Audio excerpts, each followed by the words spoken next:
Hi friends, అందరు ఎలా ఉన్నారు? ఈరోజు మన టాపిక్ వచ్చేసి massive blood transfusion.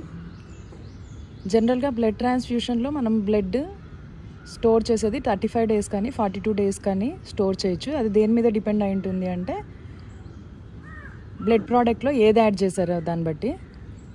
Anticoagulant add చేస్తుంటే 35 డేస్ స్టోర్ చేయొచ్చు. అడిటివ్ ప్లస్ యాంటీకోయాగులెంట్ యాడ్ చేస్తుంటే 42 డేస్ స్టోర్ చేయొచ్చు.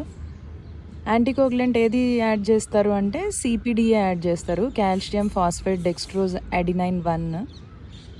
అడిటివ్ వచ్చేసి saline adenine glucose mannitol add చేస్తారు. దాన్ని బట్టి ప్రిజర్వేషన్ టైం చేంజ్ అవుతుంది. మ్యాసివ్ బ్లడ్ ట్రాన్స్ఫ్యూషన్ అంటే ఏమి అంటే if more than or equal to 10 units of blood transfusion in 24 hours చేసినా కానీ, more than or equal to 4 units of blood in an hour చేసినా కానీ, 50% ఆఫ్ బ్లడ్ వాల్యూమ్ రీప్లేస్మెంట్ చేసినా కానీ మనం మ్యాసివ్ బ్లడ్ ట్రాన్స్ఫ్యూషన్ అంటామన్నమాట.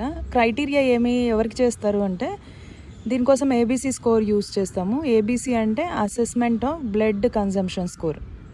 దీంట్లో 4 కాంపనెంట్స్ ఉంటాయి. ఫస్ట్ది వచ్చేసి systolic blood pressure less than 90 mm of HG, heart rate 120 more than 120 per minute, focused assessment in sonography in trauma positive, లేకపోతే పెనట్రేటింగ్ ఇంజురీ. దీంట్లో ఒక్కొక్క క్రైటీరియాకి ఒక్కొక్క పాయింట్ ఇస్తారు.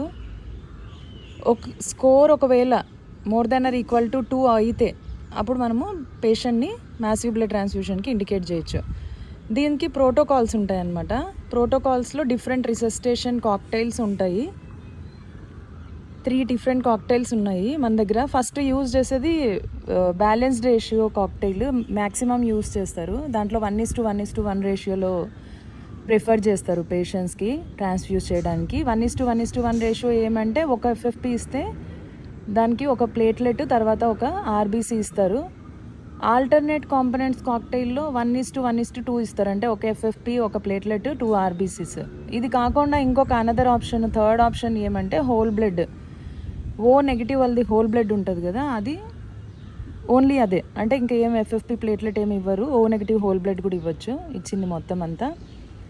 మనకి ప్లేట్లెట్స్ ఇచ్చినప్పుడు సింగిల్ డోనర్ ప్లేట్లెట్ ఎక్కువ యూజ్ చేస్తారు. ఎందుకంటే సింగిల్ యూనిట్ ఆఫ్ ఎస్డిపి ఇస్తే, సింగిల్ డోనర్ ప్లేట్లెట్ ఇస్తే మన ప్లేట్లెట్ కౌంట్ 60,000 పెరుగుతుంది. అందుకోసమని.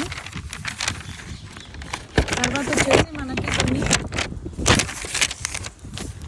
టార్గెట్స్ ఉంటాయి మనం మ్యాసివ్ బ్లడ్ ట్రాన్స్ఫ్యూషన్ చేసినప్పుడు. ఏమి అది టార్గెట్ అంటే మనం పేషెంట్ యొక్క map, mean arterial blood pressure ఉంటుంది కదా, దాన్ని 60 to 65 మధ్యలో మెయింటైన్ చేయాలి.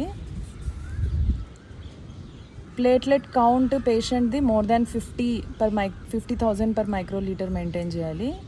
pH of blood more than 7.2, core body temperature more than 35 degrees Celsius maintain చేయాలి మ్యాసివ్ బ్లడ్ ట్రాన్స్ఫ్యూషన్ చేసేటప్పుడు.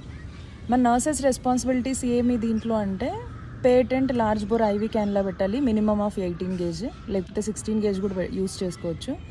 సెంట్రల్ లైన్ ఉంటే ఇంకా మంచిది.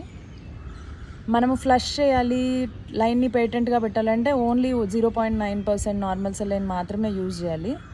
ట్రాన్స్ఫ్యూషన్ చేసే whole procedure sterile technique use చేయాలి. బీటీ సెట్ని మోర్ దాన్ 4 hours యూజ్ చేయకూడదు. ఈచ్ కాంపోనెంట్తో చేంజ్ చేస్తే చాలా మంచిది. పేషెంట్ని కంటిన్యూస్గా మానిటర్ చేయాలి. పేషెంట్ రెస్పాన్స్ ఎలా ఉంది, ఏమైనా రియాక్షన్స్ వస్తున్నాయా అని. ఒకవేళ ఏదైనా రియాక్షన్ వస్తే వెంటనే ఏం చేయాలి అంటే మనం ట్రాన్స్ఫ్యూజన్ని స్టాప్ చేసి ఒక ఎన్ఎస్ 500 ml కనెక్ట్ చేసి లైన్ని పేటెంట్కి పెట్టాలి. దాని తర్వాత డాక్టర్కి ఇన్ఫామ్ చేయడము, ఆయన నుంచి ఆర్డర్స్ తీసుకోవడం, అవన్నీ చేయాలన్నమాట. నెక్స్ట్ వీడియోలో మనము బ్లడ్ ట్రాన్స్ఫ్యూజన్ రియాక్షన్స్ గురించి మాట్లాడుకుందాము. ఈ వీడియోకి ఇంతే friends. Thank you for listening.